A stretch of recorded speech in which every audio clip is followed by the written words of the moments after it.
Let's go back to the U.S. election now, with Donald Trump's campaign today trying to distance him from a controversy that was sparked by his rally last night in New York City.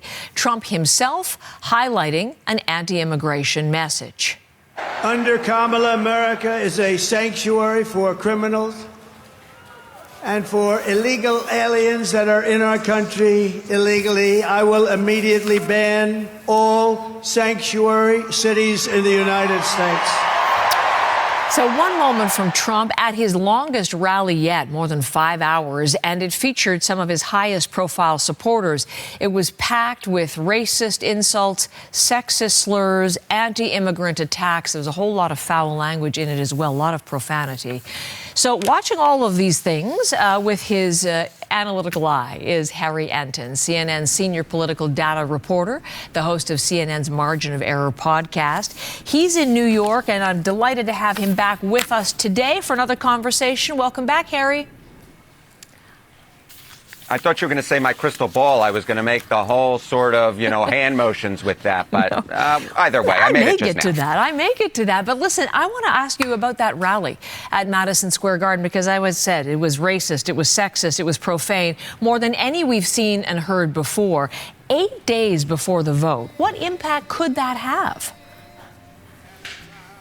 I just think it's just a distraction, to be honest. You had that comedian who was up there that the Trump campaign immediately, distanced themselves from.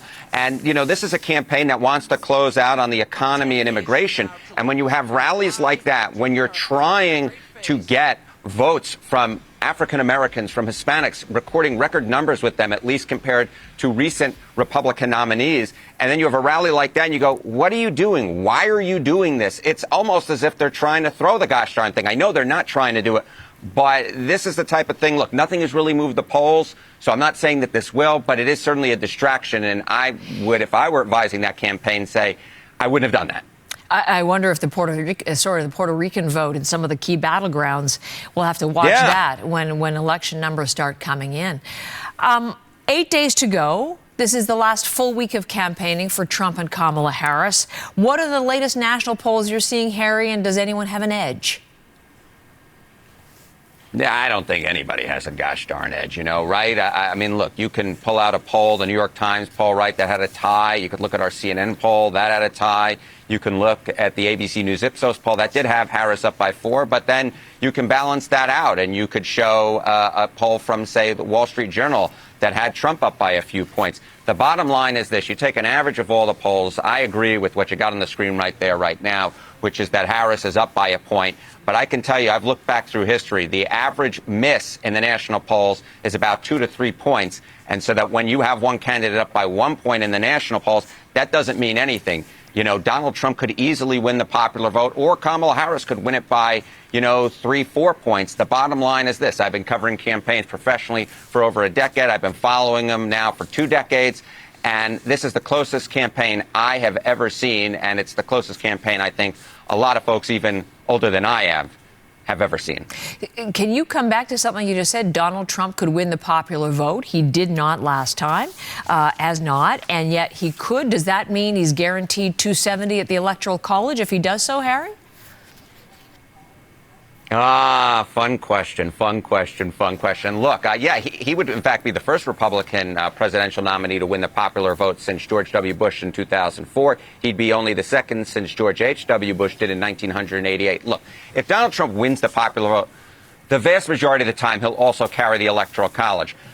I will say that the polling in the key battleground states of Michigan, Wisconsin, Pennsylvania are so close. They actually look a lot like the national popular vote polls at this point. So is it possible that Kamala Harris could win in those 3 battleground states, get exactly to 270 electoral votes while losing the popular vote? Look, anything is possible. I could take a trip down, 11th Avenue at 4 o'clock approaching the Lincoln Tunnel here in New York, and there might not be any traffic. But chances are there's going to be traffic, and chances are that Donald Trump would carry the Electoral College if he won the popular vote. But, of course, with 8 days to go, we're just going to have to wait and see. We are. I think I have time for one more. So tell me then the path to 270 for Kamala Harris as you have it in your mind right now.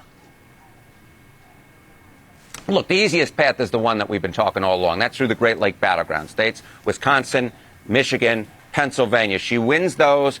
Even if she loses in those Sun Belt battleground states of Nevada, Arizona, Georgia, North Carolina, she would get exactly to 270 electoral votes. I have continuously said throughout this campaign, I think this campaign is going to be won or lost by who wins in the Commonwealth of Pennsylvania. There's nothing now that makes me think that Pennsylvania will ultimately be the state that determines this thing.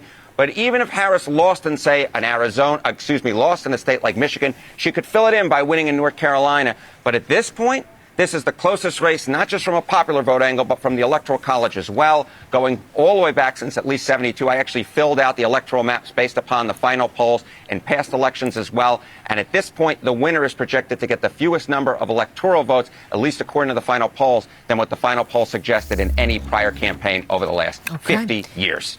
Noted she was campaigning in Pennsylvania last night. Thank you so much, Harry. I hope we can squeeze in another conversation. I know you'll be getting super busy with Election Day coming, but thank you for today.